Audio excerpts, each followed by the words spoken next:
7월 30일 장윤선의 취재 편의점 시작하겠습니다. 오늘 말복 아니고 중복이죠. 갑자기 왜 말복이 나왔을까요? 네. 애청자 여러분께서는 오늘 점심 뭐 하시겠습니까? 오늘 다들 삼계탕 드십니까? 정말 날이 너무 더워서요. 아스팔트 그리고 차량이 지나갈 때 그 횡단보도에 서 있을 때의 열감은 정말 서 있지 않아 본 사람은 말을 하지 마라 라는 정도로 말씀드릴 정도로 정말 매우 무덥습니다. 오늘 정도는 민생 회복 소비 쿠폰으로 여러분들 좀 시원한 또는 뜨거운 이열치열로 가시든가 아니면 시원하게 가시던가 뭐가 됐든 보양식을 하나 정도는 드시는 그런 날이 됐으면 좋겠다 싶습니다. 너무 덥고요. 제가 요새 대통령실 출입하고 있지 않습니까? 오며 가며 너무 더워가지고 가을을 기다리게 됐습니다. 언제쯤 가을이 올까? 올가을 또 늦어지는 거 아닌가? 너무 걱정이 되는데요. 정말 가을을 기다리는 마음으로 7월 30일 장윤선의 취재 편의점 본격적으로 문을 열려고 합니다. 많은 분들께서 또 댓글로 함께 하시고 계시는데요. 장윤선 기자님, 부산 광안동 60대 아지매입니다. 매일 이 시간만 기다립니다. 와. 너무 감사합니다. 네. 부산 광안리죠. 광안리 해수욕장 60대 아지매. 응원합니다. 저도 조만간 60대가 될 것 같은데. 언니 힘내세요. 예, 같이 부산, 서울 함께 이어서 힘내면 좋을 것 같습니다. 장 기자님 오늘 중복입니다. 삼계탕 말씀 주셨습니다. 장윤선 취재 편의점 응원합니다. 열정과 진실 보도 잘 보고 듣고 있습니다. 예. 장윤선 기자 축하 잘해서 조중동 기렉씨들 누쩍 만드소라고 의견도 주셨습니다. 예, 오늘 하루도 화이팅 하세요. 편의점 화이팅! 예, 의견들 많이 주시고 계십니다.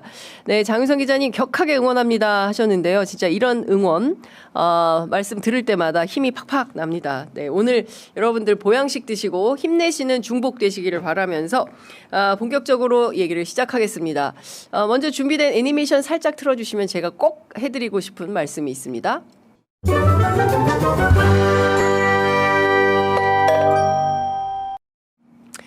네, 애청자 여러분 혹시 어제 대통령실에서 펼쳐졌던 국무회의 여러분 보셨습니까? 깜짝 놀라셨죠? 갑자기 취재 편의점 라이브 중에 대통령실 출입하고 계신 고발뉴스의 이상호 기자, 이상호 선배께서 대통령실 미쳤어요. 지금 국무회의 라이브 한대요. 기자들도 깜짝 놀라고 그랬는데 제가 추가로 어제 오늘 사이에 어제 국무회의 현장에 계셨던 장관님들 직접 전화 취재했거든요. 우리도 몰랐어요. 저도 3분 전에 알았습니다. 기자들은 미리 알고 있었습니까? 예, 기자들도 몰랐습니다. 기자들도 모르고 그리고 현장에 참석했던 국무위원들도 모르는 가운데 대통령께서 결정하셨습니다. 3분 전에 이거 라이브 합시다. 그런데 제가 어제 관련해서 대통령실 참모들도 취재를 했거든요. 사실은 오래전부터 국무회의 라이브를 대통령은 계획 또는 생각하고 계셨다고 합니다. 국무위원들이 치열하게 토론하고 노동자들을 편드는 노동부 장관 그동안 누구 편이었습니까? 노동자 탄압하고 기업 편드는 분들이 노동부 장관 해서 김문수 장관 기억하시죠? 예, 얼마나 큰 논란이 있었습니까? 노동부 장관은 노동자 편에서, 산업부 장관은 기업 편에서, 농림부 장관은 농민들 편에서, 농업, 축산업, 임업, 농민들, 임업인들 그리고 축산인들, 수산인들 편에서 다 그렇게 각자의 편에서 환경은 환경 편에서 그렇죠? 함께 브레인스토밍 하면서 토론하면서 새로운 대안을 찾아가는 그 국무위원들의 토론 문화 저는 굉장히 중요하다고 생각하고요. 어제 KTV 이매진 보니까 썸네일에 아마도 정부 수립 이후 최초 이렇게 썸네일을 이렇게 조그만 글씨를 달았던데 처음 봅니다. 예. 저는 이렇게 무더위지만 뜨겁게 논쟁하면서 대한민국 도대체 어떤 방향으로 끌고 나갈 것이냐. 굉장히 중요한 현장이라고 생각하고요. 많은 분들께서 댓글로 함께 참여하시면서 국무회의 응원해야 된다고 생각합니다. 그래야 우리 국민들의 집단지성에 힘이 모여서 대한민국이 더 나은 민주주의를 실질화시키는 계기가 되지 않을까 싶습니다. 대통령께서 어제 토론 주제 두 가지였어요. 하나는 산재 사망을 어떻게 줄일 것인가. 두 번째는 산불 산사태에 대해서 어떤 대책이 있는가. 두 가지 토론 의제를 가지고 본격적으로 토론을 했는데 했는데요. 산재 사망과 관련해서 오늘 아침 조간을 보니까 진보 언론, 보수 언론 확실히 갈리더군요. 그런데 대통령께서 세 가지에 대한 관심이 굉장히 많다는 거예요. 제가 대통령실 참모들 취재하면. 첫 번째, 왜 이렇게 대한민국 죽는 사람이 많냐? 어디에서? 일터에서. 돈 벌려고, 먹고 살려고 산업 현장에 일터에 갔는데 퇴근을 못해? 죽어서 돌아와? 이게 나라야? 어떻게 이럴 수가 있어? 이거 안 돼. 대한민국 세계 11대 경제대국이면 뭘 합니까? 네? 국방력 세계 5위면 뭐 합니까? 출근했던 노동자가 퇴근을 못하는 나라인데. 예? 이거 너무 심각하다. 관련해서 산재 사망 없애야 된다라고 생각하시고요. 두 번째, 자살률. 너무 심각하다. 세 번째, 우리 어린아이들이 왜 이렇게 많이 죽냐. 도대체가 안전한 일터, 안전한 대한민국에서 행복하게 살도록 만드는 게 바로 정치의 역할이다라고 상당히 큰 관심을 갖고 있다는 겁니다. 그래서 이재명 정부 5년간 다른 건 몰라도 산재 사망, 어제 말씀하셨죠? 예, 산재 사망 0명, 노동부 장관 직을 거십시오. 이런 주장했는데요. 제가 오늘 여러 신문들 종이신문 보시기 어려우니까 제가 준비해 왔습니다. 자, 한겨레 신문 일면 머릿 기사는 반복된 산재 사망은 미필적 고의 살인이다. 예, 굉장히 세게 발언을 하셨어요. 그리고 이것을 일면 머릿 기사로 뽑았습니다. 조중동 볼까요? 조중동. 자, 저희가 조선일보는 구독하지 않기 때문에 중앙일보는 산재 사망 땐 주가 폭락 생중계 경고. 그러니까 이거는 어떤 겁니까? 중앙일보를 보는 기업인들이 많은 것 같아요. 그러니까 기업에게 주는 메시지죠. 산재 사망 땐 주가 폭락한다라고 생중계로 경고했다. 근데 저는 이건 굉장히 복합적이고 중의적인 의미를 담았다고 생각합니다. 주가 폭락될 수 있으니까 어떻게 해야 됩니까? 산재 사망 없애야죠. 어디가? 기업들이. 그렇지 않겠습니까? 저는 이게 중의적 의미라고 생각하고요. 동아일보 보겠습니다. 자, 노사교섭 100번 하란 얘기다. 기업들 노란봉투법 포비아. 오늘 동아일보는 노란봉투법 포비아에 대해서 세게 기획보도를 하고 있어요. 사실 이 진짜 노동자 찾아서 누가 도대체 진짜 사장이냐, 진짜 사장 찾아서 교섭해보자라는 게 노조법 2, 3조 개정하라는 겁니다. 관련해서 문재인 정부 때부터 요구했어요. 그러나 지금까지 되지 않았습니다. 다음 주 본회의에서 노란봉투법 통과시킨다고 하는데 이거 얘기하고 있고요. 동아일보는 일면 하단에 보도했습니다. 이재명 대통령, 이 대통령 산재 반복 기업 주가 폭락하게 만들어야. 주가 폭락하게 만들어야라고 이게 잘 안 보이나요? 예, 주가 폭락하게 만들어야 이렇게 보도를 하고 있습니다. 관련된 내용을 보면 보수지들의 특징이 있습니다. 익명으로 대통령실 관계자 인용 보도를 하고 있어요. 자, 똑같아요. 중앙일보도 그렇고 동아일보도 그렇습니다. 같은 사람이 똑같이 얘기를 해주는 것인지는 알 수 없으나 제가 취재원까지는 알 수 없으나 워딩이 너무 흡사하다라는 겁니다. 대통령실 관계자는 노동자 시절 산업재해를 당했던 이 대통령이 회의 때마다 산재 근절 대책을 점검하고 있다며 노동자 안전을 도외시하는 일부 기업 행태에 큰 분노를 가지고 있다고 했다. 이렇게 얘기를 하고 있습니다. 이 워딩을 들으면 어떤 생각이 드십니까? 이재명이라는 사람이 어릴 때 공장에서 소년공으로 일하다가 팔 다쳤잖아. 그러니까 개인적인 분노가 있나 봐. 그래서 자기 감정 풀이하려고 그러려고 이거 산재 사망 사고 없도록 만들어라 라고 하는 거 아니야? 라는 뉘앙스를 갖게 만들죠. 이 굉장히 위험한 보도입니다. 자, 대통령 개인적 경험 굉장히 중요합니다. 소년공 출신이고요. 그 소중한 경험 때문에 많은 노동 현장의 노동자들이 그동안 겪어왔던 산재 사망 사고를 겪지 않아도 되는 나라를 만드는 것.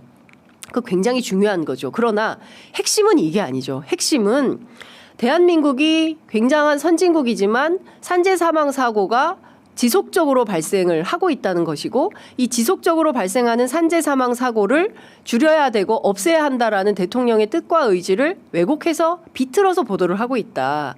굉장히 불편한 보도다라는 생각이 좀 드는 것입니다. 어제 국무회의 현장에서 저 굉장히 인상적인 대목이 있었는데요. 어떤 거냐면 산업안전보건법에 따라서 이 예컨대 사람이 죽거나 다쳤을 때 어떤 처벌 조항이 있습니까? 라고 물었어요. 그랬을 때 아무도 잘 몰랐습니다. 그러니까 대통령이 이렇게 얘기합니다. 이게 참 문제입니다. 저도 문제예요. 대통령 스스로 자성을 하는 거 저도 문제예요. 왜냐하면 자기도 모르니까. 여기 이렇게 사람들이 많은데 산재 사망과 관련돼서 처벌 규제 모르고 있다. 그래서 찾아오라고 시켰어요. 밖에 나가서 좀 찾아오시라. 왜냐하면 휴대폰을 두고 국무회의 참석해야 되기 때문에 검색이 안 되는 거죠. 찾아봤더니 어떻게 되냐면 168조 산업안전보건법 168조 벌칙 조항에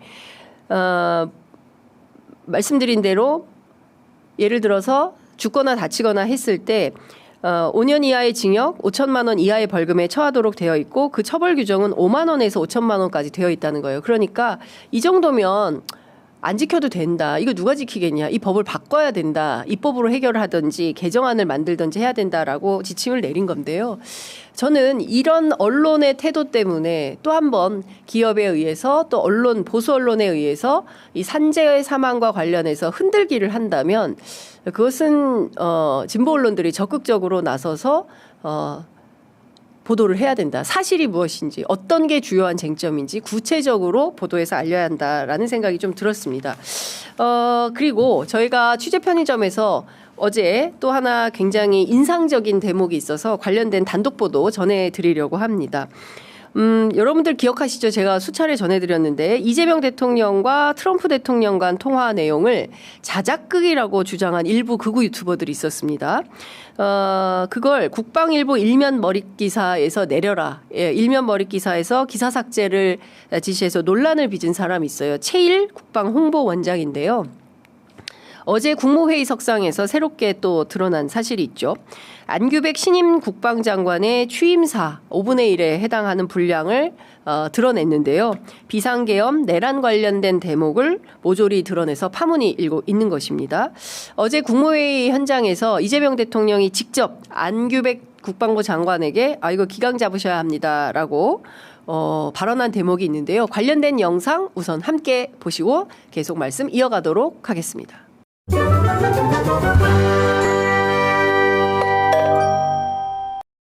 바라보는 시선이 달라야 도달하는 목적지가 다르다고 생각합니다.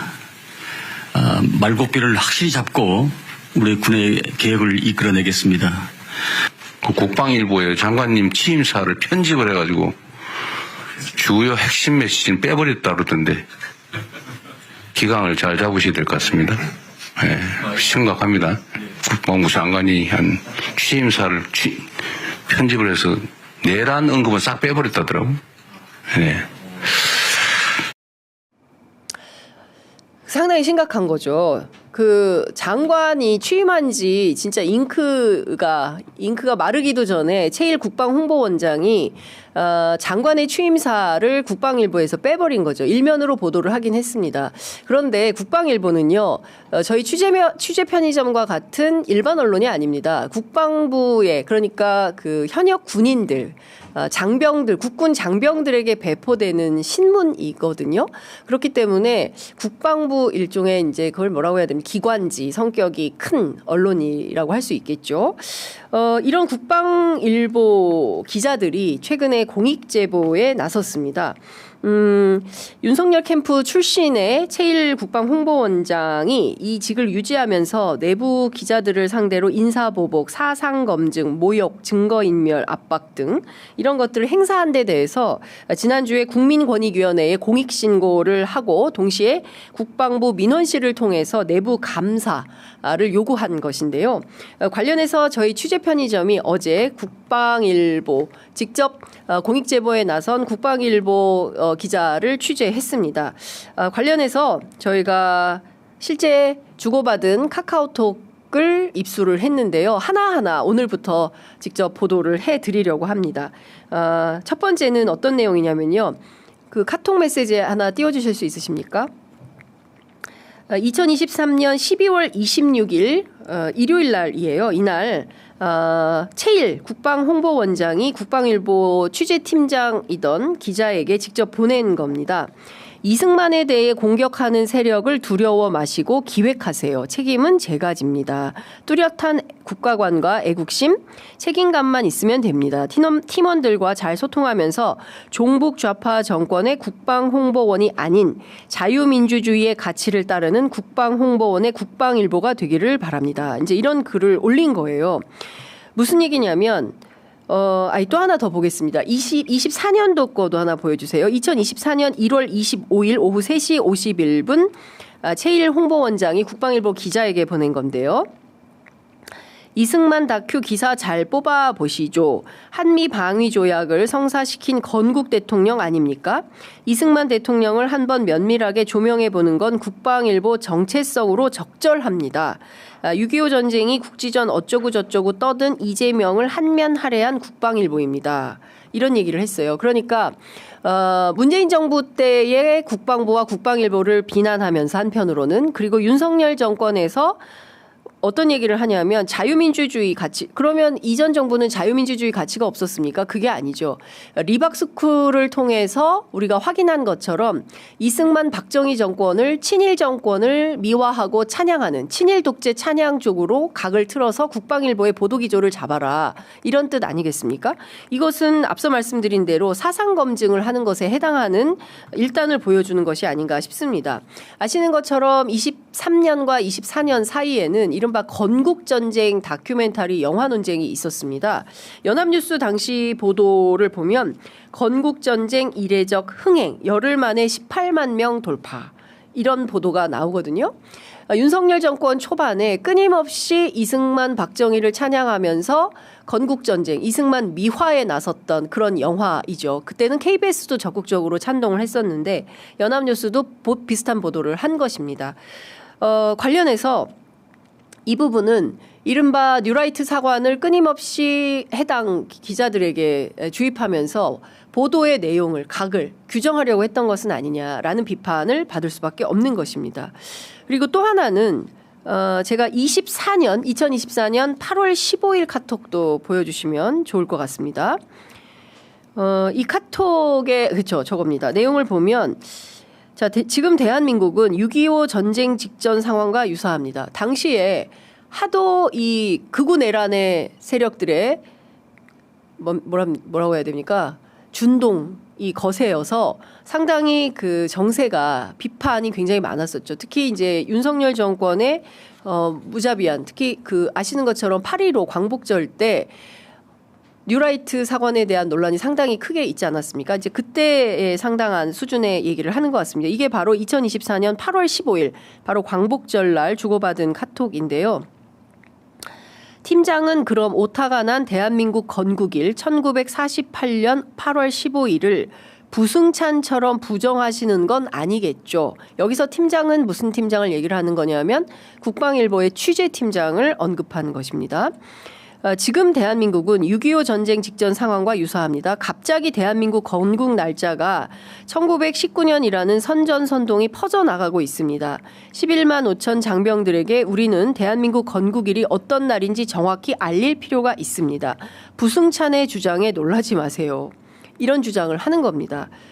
자, 대한민국 건국절이 1948년 8월 15일입니까? 1919년 3.1운동 이후에 상해 임시정부가 4월에 수립이 됩니다. 그러면 1919년 4월 15일에 상해에 수립된 임시정부는 대한민국 정부가 아니란 말입니까? 이 얘기는 건국절 논쟁을 다시 일으켜서 사실상 해방 이전에 우리 독립운동의 역사는 부정하겠다라는 제1국방홍보원장의 개인의 판단을 11만 5천 국군 장병들에게 주입하겠다라는 주장과 다를 바 없는 것이죠. 이게 대단히 문제적 시각이다라는 생각이 좀 드는 것이고요. 이런 분이 임기가 지금 8개월 정도가 남았다고 합니다. 제가 취재를 해보니까 임기가 8개월 정도 남아있고, 그리고 내년 5월까지 이 보장된 임기를 본인은 임기직 공무원이기 때문에 채우겠다라는 태도인 것 같아요. 그런데 지금 앞서 말씀드린 대로 국방부 내부의 감사 그리고 국민권익위원회를 통한 공익감사 청구 이 두 가지 사안이 결과가 어떻게 나오느냐에 따라서 달라질 것 같은데요. 제가 오늘 너무 이 보도를 많이 해서 벌써 시간이 52분이라서 오늘은 제가 여기까지만 소개를 해야 될 것 같고요. 국방일보 관련된 최일 국방 홍보원장의 심각한 이 카톡 문자와 관련해서는 저희가 매일 보도하도록 하겠습니다. 내일도 단독 보도 계속 이어가도록 하겠고요. 관련된 내용은 정말 미리 입수했는데 기가 막힌 수준입니다. 그리고 바로 다음 아이템으로 넘어가도록 하겠습니다.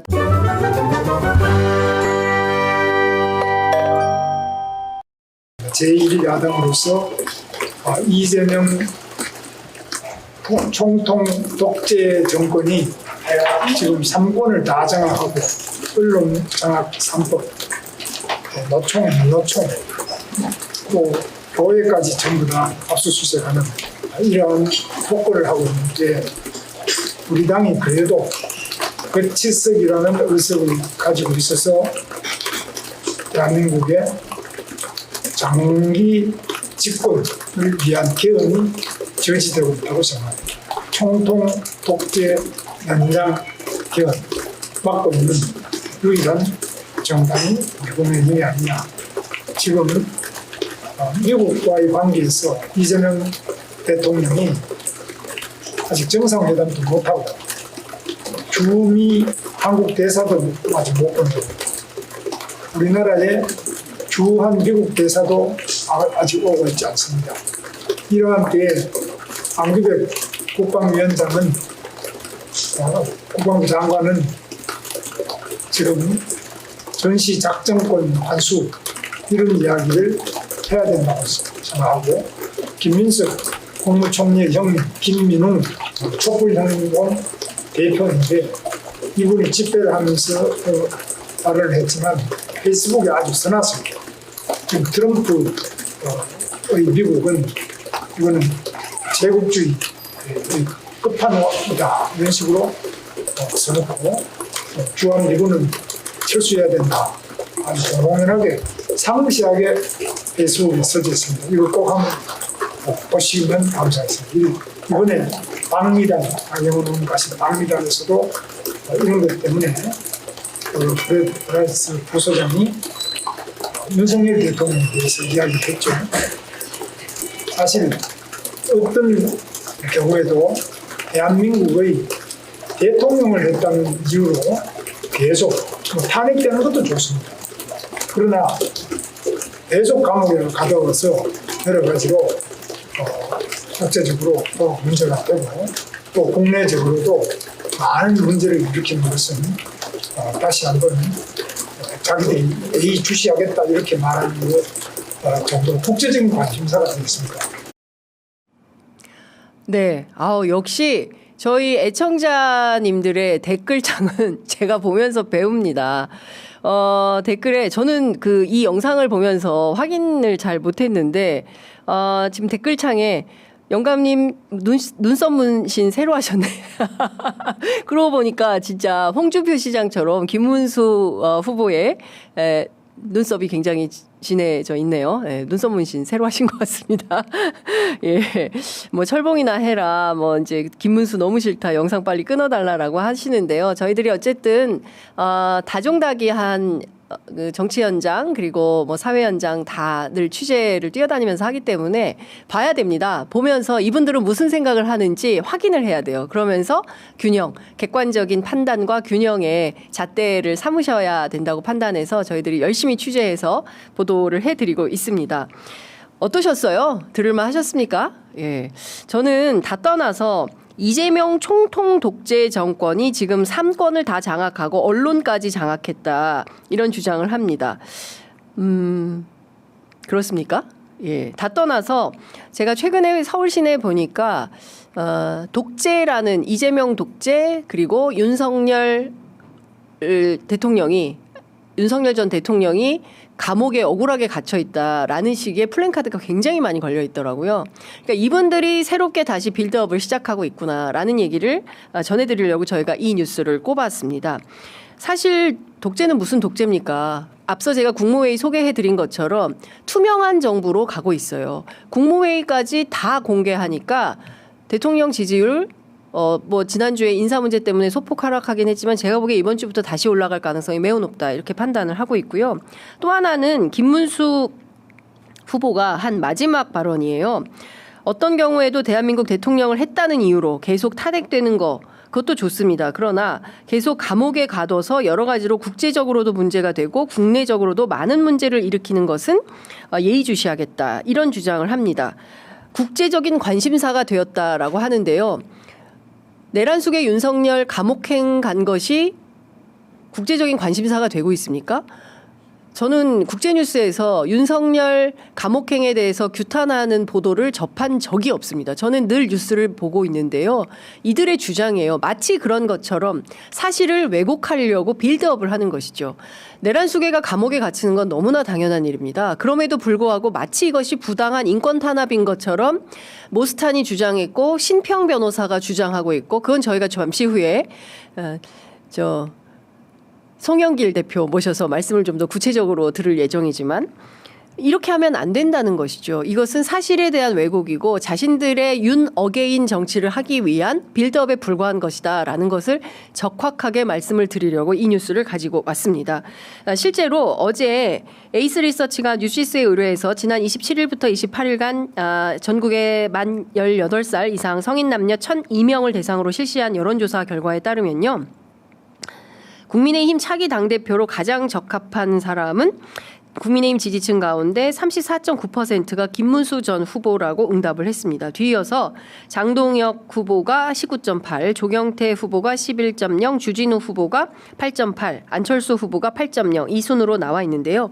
관련해서 제가 어제 국민의힘 내부 취재를 했습니다. 그랬더니 1차에서 김문수 후보가 50%를 넘어서 과반 이상을 획득해서 1차에 당대표가 될 가능성은 많아 보이지는 않는다. 아마도 경선 구도 갈 가능성이 굉장히 높은데 그렇게 된다면 김문수 대 장동혁 구도가 될 가능성이 높다라고 전망을 하고 있어요.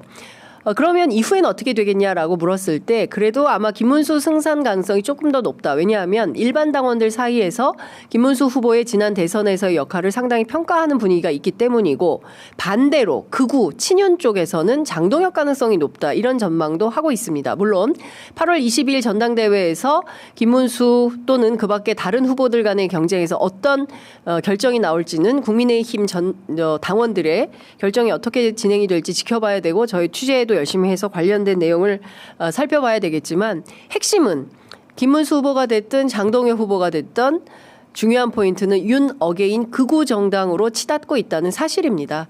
국제사회에 있지도 않은 주장을 마치 사실인 것처럼 포장해서 윤석열을 다시 석방시켜서 본인들이 원하는 극우 사회를 가려고 하는 것인데요. 여러분 용납하시겠습니까? 제가 보기에 대한민국의 그 어떤 국민들도 극우화하는 것을 용납할 리는 없다라는 생각이 좀 듭니다. 자, 오늘 취재편이 좀 또 전달할 내용이 너무 많았는데 다 전달하지 못한 내용은요. 저희가 내일 이어서 또 하도록 하고요. 이 노동부 장관 직걸어라. 요거는 저희가 잠시 후에 기자들 시간에 여러분들께 보내드리도록 하겠습니다. 잠시 후에 송영길 대표와 만나겠습니다.